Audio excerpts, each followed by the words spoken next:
बावनो आंबो मिथियामोन जे आबसुवादि ओरैबायदि एग्रिमेन्ट खालामनानै दोनखादों आक्रासुजों। खालि प्रमद बर'आ कटेज खालामदोंमोन, कटेज खालामाखै नङा खालामदों। ओमफ्राय लास्टावहाय खोथा ओंखारबाय बिश्व शर्मा गावनो बुंबाय नै ओरै लेखानो दङ नै एग्रिमेन्ट उमुक सिगनेटरि नोंसोरनो दिनैहाय एनअसि हरबाय बा एग्रिमेन्ट खालामलायनानै अबजेक्सन गैया होनबाय। खुलुमबाय मानगोनां रायजोफोर, गिबियावनो नोंथांमोनखौ आंनि चेनेलाव बयखौबो बरायहरनाय थाबाय। दासान्दि जोंहा 6टा जनजातिनो आसाम सोरखार आरो भारत सोरखारा एसटि होनो नागिरनायनि हेंथायै प्रटेक्शन रेलिया जायगा लायै जायगा सोलिबाय दं नङा होमबा? आरोबाव बै मोनसे बुस्थुखौ लानानै जोंनि बिटिसिनि रायजो राजाफोरनियाव गोबां गिनाय सोमजिदों आरोना, जाय बुस्थुखौ लानानै दिनैसिम दासिम बिटिसिया दावरावनिफ्राय सिरि जायाखै। बेनो जादों एनअसि न' अबजेक्शन सार्टिफिकेट। मा बुस्थु बिलाय? मा बुस्थु बियो? बेनि मेन फिननायखौ जोंहा आसामनि चिफ मिनिस्टार हेमन्त बिश्व शर्माया दाखालिनो होनानै दोनदों। बे बुस्थुआ जादों आसाम सोरखारानो जा भारत सोरखारानो जा जोंनि 6 शिड्युल काउन्सिलाव माबा मोनसे मावनो लायोब्ला जोंनि 6 शिड्युल काउन्सिलनिफ्राय एनअसि मोनाब्ला, जोंनि 6 शिड्युल काउन्सिला एनअसि होआब्ला भारत सोरखारानो जा आसाम सोरखारानो जा जोंनि 6 शिड्युल काउन्सिलनि बिटिसि एरियानि जेबो मोनसेबो खहा मावनो हाया, बेखौ रोखायै बुंदों हेमन्त बिश्व शर्माया। बिदिब्ला जोंनि बिटिसिनि 6 शिड्युलनि मेन प्रटेक्शनानो जादों एनअसि। बे एनअसिखौनो जोंनि बर' हारिनि गिदिर गिदिर लिडारफोरा 6टा जनजातिनो एसटि होनो नागिरनायाव ओरैबायदि मोनसे खोथा बुंनानै होदों जे थाखानाय एसटिया खहा जायाजासिनो 6टा जनजातिनो एसटि होनायाव जेबो अबजेक्शन गैया होननानै बे खोथाखौ लिरनानै होदों एनअसियाव। दा एनअसिखौ सोर सोर लिडारा होदों आरो माब्ला होदों नोंथांमोना नैबे कल रेकर्डनि गेजेरजोंनो दुध का दुध पानी का पानी पुरा फुल क्लियारै मोनथिनो मोनगोन। नोंथांमोना मोजाङै गोसो होनानै खोनासंला। सारखौ आंनि जिबि ब्लग इउटुब चेनेलाव बरायनानै लाग्रोबाय। दिनै मोनसे गोनांथार प्रश्न सोंनो सारनाव कल खालामनाय जादों। प्रश्नआ जाहैबाय पेन्डिं बर्तमानाव ससियेल मिडियायावबो नुदों आरो खेल लानानैबो जों नुबोगासिनो दङ जे बिटिसिनि चिफ हाग्रामा महिलारि सार बिथांखौ मोनद' हारिनो एसटि होनायनि सायाव एनअसि हरदों होननानै दिनै बुंसोलायदों। आरो फारसेथिं जों खोनानो मोनदों आरो खौरां बिजोङावबो नुनो मोनदों जे बै समनि दुलाराय बर' फरायसा आफादनि आफादगिरि मानगोनां रोनगोरा नार्जारी बिथाङाबो एनअसि हरदों डिउरिं हिज टेनुर, गावनि बे बुंनाय समावहाय फरायसा आफादनि आफादगिरि जानाय समावहाय। दा बेफोर बाथ्राखौ लानानै जोंनि रायजो राजाफोरनि गेजेराव माखासे प्रश्न सिखाङो, गोनो गोथो सिखाङो। थार बाथ्राखौ नोंथां सारनाव मिथिनो लुबैनानै आं कल खालामनाय जाबाय। सारा बिनि सोमोन्दै इलाबरेटलि फोरमायहरदो जाहाथे रायजो राजाफ्रा मोजाङै बुजिनो हानाय बादि। हामबायसै गिबिसिनथारावहाय नोंथांखौ आरो नोंथांनि चेनेलखौ नायग्रा साफ्रोमनिसिमबो जों united tribal organisation of Assam सर्टनाव इउटिउबनि जानानै गाहाम हामलायनायखौ बावहरग्रोयो। खोथाथ' दा बे बार्निं इस्यु, ओमफ्राय आं नोंथांनि कुइसनखौ होनायनि सिगां माखासे जेनाखि जोङो इउटिउबआ जोङो मा खामानि मावखो बिनि सोमोन्दै बेखौ सर्टनै आं बुंग्रोनो सानदों आरो। जाहैबाय जोङो इउनाइटेड ट्राइबेल अर्गानाइजेसन अफ आसामनि जानानै आङो 10 बारसे आउट अफ इन्डिया इउएनअनि प्रग्रामावहाय बाहागो लाहैबाय। ओमफ्राय बेवहाय अलरेडि जोंनि जिनाखि हानि समस्या, ओमफ्राय जोंनि थागिबिनि समस्या, प्लास बिनाखि जायखौनाखि नन इन्डिजिनास बिसोरखौ इन्डिजिनास हिसाबैहाय दा जोंनो बुंदों ट्राइबेल, खिन्थु बे इन्डिजिनास नन इन्डिजिनासनि खोथा दं नालाय बेखौ लानानैहाय जों अलरेडि बुंबाय भारत सरकार आसाम सरकारा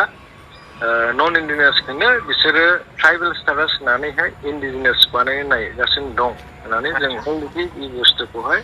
रिपर्टखौ होजोब्बाय आरो डिटेल्स इन्टारनेसनेलाव लेभेलाव बेखौहाय जोङो मोनसे इस्यु थागिबिफोरनि इस्यु हिसाबै बेखौ आं अलरेडि रिपर्टखौ होबाय। आदसा दा नोंथांनि जिनाखि कुइसन सायाव आं बेखौ बुंनो सानो जे 1996 नोंथाङा जे खोथा बुंदों बै समावहाय आबसुनि दैदेनगिरिया रोंगोरामोन। आक्रासुनि दैदेनगिरिया बिस्वजित रायमोन। आदसा बिसोरो जयैनो मोनसे एग्रिमेन्ट खालामलायदोंमोन आरो बे एग्रिमेन्टआ जाहैबाय माने आबसुनिफ्राय बा रोंगोरा बिथांनि दैदेननाय आबसुनिफ्राय राजबंसि बा गुबुनफ्रा एसटि मोनोब्ला जेबो अबजेक्सन गैया होनना बुंनाय सापर्ट होगोन। ओमफ्राय प्लास आक्रासुनिफ्रायबो मोनसे खोथा बुंनाय दंमोन बे एग्रिमेन्टआव जे बर'फ्रा बा आबसुआ बर'लेण्ड मोनोब्ला बेवहाय जोंहा जेबो माबा गैया अबजेक्सन गैया जों सापर्ट होगोन। ओरैबो सापर्ट होगोन ओरैबो सापर्ट होगोन बेबायदि माने लिरनाय दं होननानैहाय माने बे रिउमार जादों आरो बे बुस्थुखौहाय आं नङा बे दानिनि चिफ मिनिस्टार आसामनि चिफ मिनिस्टार डक्टर बिश्व शर्मायानो गावनो बेखौहाय बे 2018 सन आंनि सना एसे ओरै जानो हागौ डेटखौबो आङो बावबाय खिन्थु बेबायदि बै समावबो जादोंमोन एसटिपि एसटिअ एसटि हिल्स होननाय बै समावबो बे सयगुरु इउनिभारसिटिनो एसटि होनायनि थाखाय आसाम सरकारा मोनसे माबा बानायना होदोंमोन कमिटि। आदसा बै समावहाय सर्बानन्द सन'वालनि सरकारमोन। आदसा सर्बानन्द सन'वाला चिफ मिनिस्टारमोन आरो एसटिअ दंमोन बेवहाय। औ बेवहाय एसटिअ जों दा प्रेजेन्टआव जेरै एसटि भि होनदोंना। आदसा आदसा येस भि बै समाव एसटिअ। आदसा आदसा ओमफ्राय दा बिसोरो हाइ लेभेल मोनसे मिटिं खुंदोंमोन आरो आदसा बे जनगोष्ठी 6 जनगोष्ठीजोंबो रायलायदों ओमफ्राय एक्जिस्टिं ट्राइबेल थाखानाय ट्राइबेल बिसोरजोंबो रायलायदोंमोन। दा प्रथम रायलायनाया जाहैबाय बे कमिटिया कमिटिनि मेम्बार्सफ्रा ओरैनो फार्स्टआवहाय चेयारमेना जाहैबाय डक्टर हिमन्त बिश्व शर्मा बिथाङा बै समावहाय माबा इडुकेसन ओमफ्राय मा होनो हेल्थ मिनिस्टारमोन दां जुदि आङो जुदि माबायाव भुल खालामाखैबा आरो ओमफ्राय बिथाङा चेयारमेन ओमफ्राय ट्राइबेलनि रिप्रेजेन्टेटिभ हिसाबै चन्दन ब्रह्म दंमोन बेबो मिनिस्टारमोन। ओमफ्राय जोंना बै थि ट्राइब्सनि माबायावहाय पल्लभ लोचन दास बिथांमोन ओमफ्राय जोंना बे आहमनिफ्राय तपन गगৈ बिदिमोन आरो ओमफ्राय राजबंसिनिफ्राय सासे मिनिस्टार दंबावोमोन आं बिनि नामखौ बावबाय दा। नै बिसोरो हाइ लेभेल मिटिं खालामनाया गुवाहाटियावहाय ट्राइबेल संघ सिसिटुआ आरो बै समाव सिसिटुआखौ दैदेननाया बे आदित्य खाख्लारि प्लास प्रमद बर' ओमफ्राय लरेन्स प्रमद बर'आ बे समावहाय आबसुनि प्रेसिडेन्ट ओमफ्राय लरेन्सआ जेनेरेल सेक्रेटारिमोन आरो दा बे मिटिङावहाय आंबो बोरैबा इउटिअनि जानानैहाय बे मिटिङाव हाइ लेभेल मिटिङावहाय आं बाहागो लानो मोनदों। आदसा बावनो आंबो मिथियामोन जे आबसुआथ ओरैबायदि एग्रिमेन्ट खालामनानै दोनखादों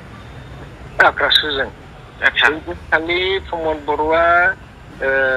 कटेस्ट खालामदोंमोन कटेस्ट नङा खालामदों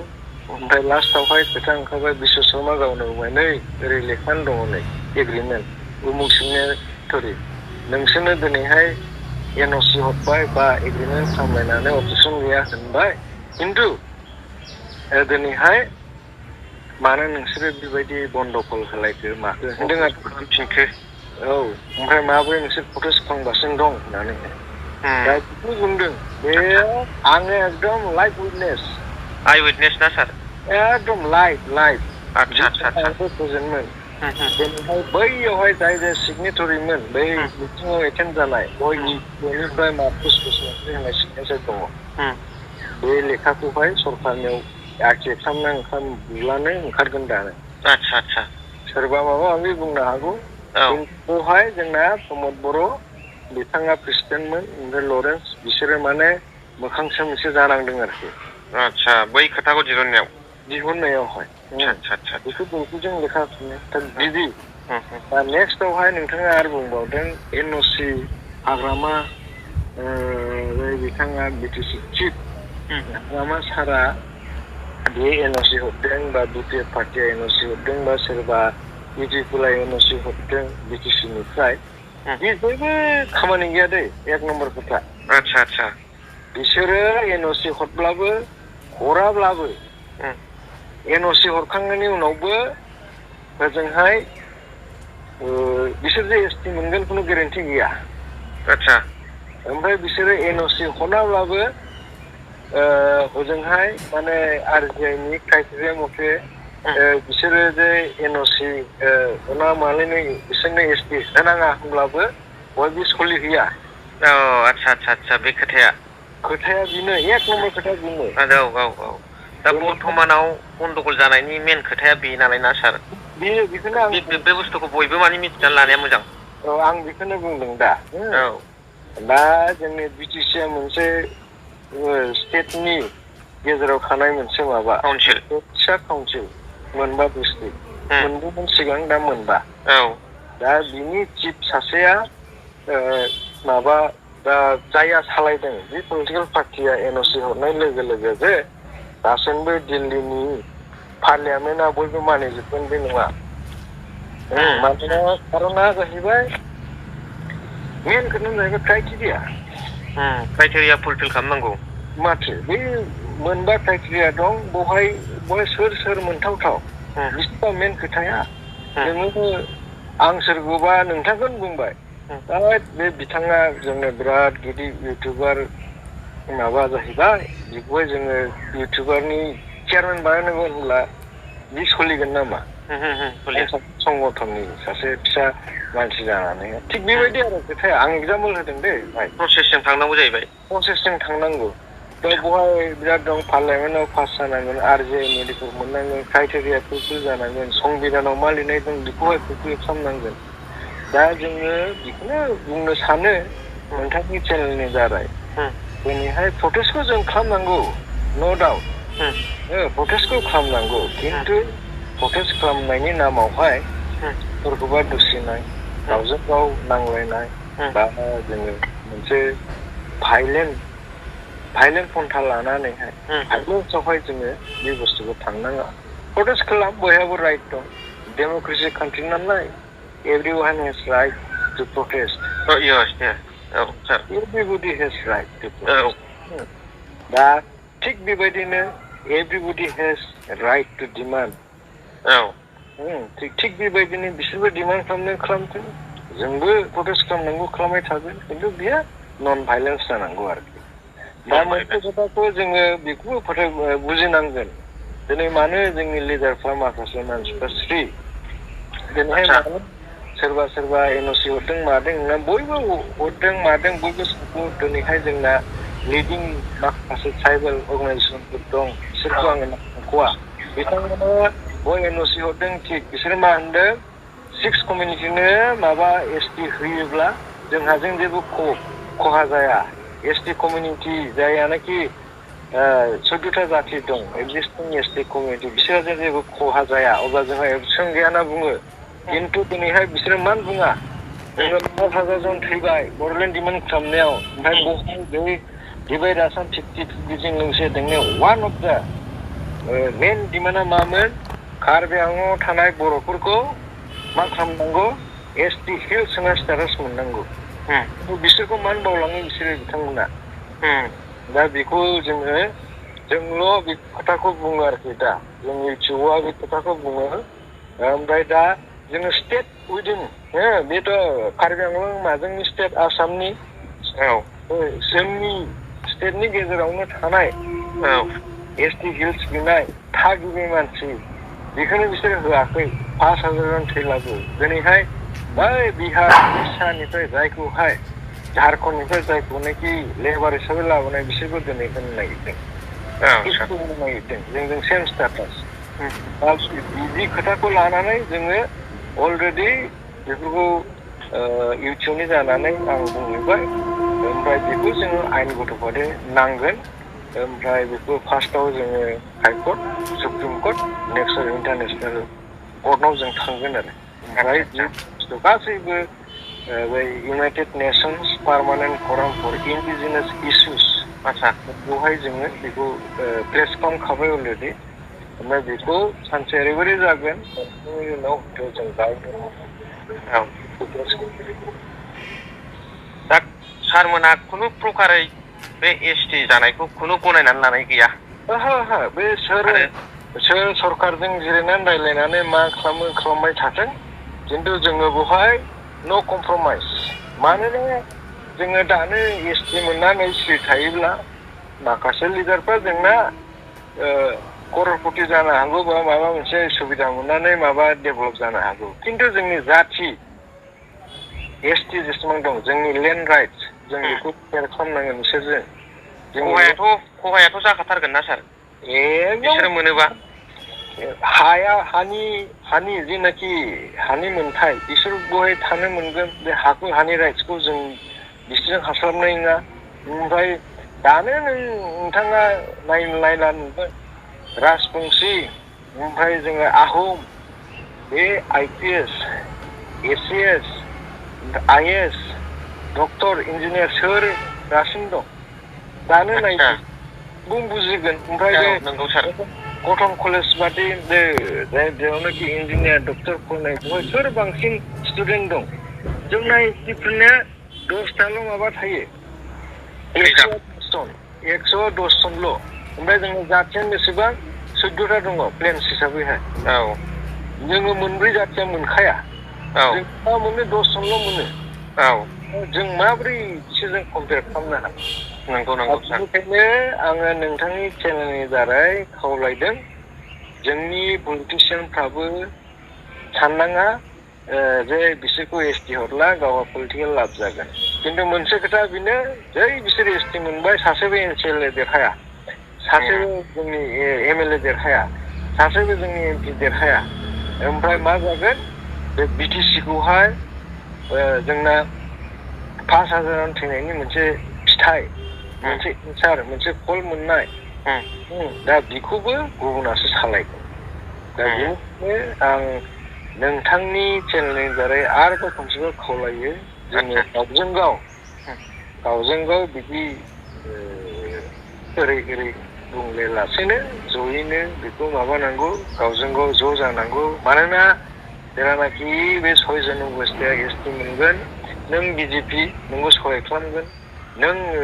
बिपिएफ बेखौ सहाय खालामगोन बा नों इउपिपिएल नोंखौ सहाय खालामो बिदि नङा नोङो एसटि नंला बिसोर एसटि मोननाय लोगो लोगो नों सोर नों बिजेपिनि जानो हागौ नों इउपिपिएल जानो हागौ नों बिपिएफ जानो हागौ बेवहाय माने बर' जाथि बा एक्जिस्टिं ट्राइबेलफ्रा बेवहाय फात्ता मोननाय नङा आदसा बेनो दा अब्ला सारनि बिबुंथिनि गेजेरजों आसा खालामबाय रायजो राजाफ्रा बुजिनो हागोन निस्सय दा दसे सम सारा आंनि चेनेलाव समाय होनायनि थाखाय सारखौ रोजा रोजा साबायखर बावहरबाय दा एसेयावनो फोजोबनाय जाबाय हामबायसै दे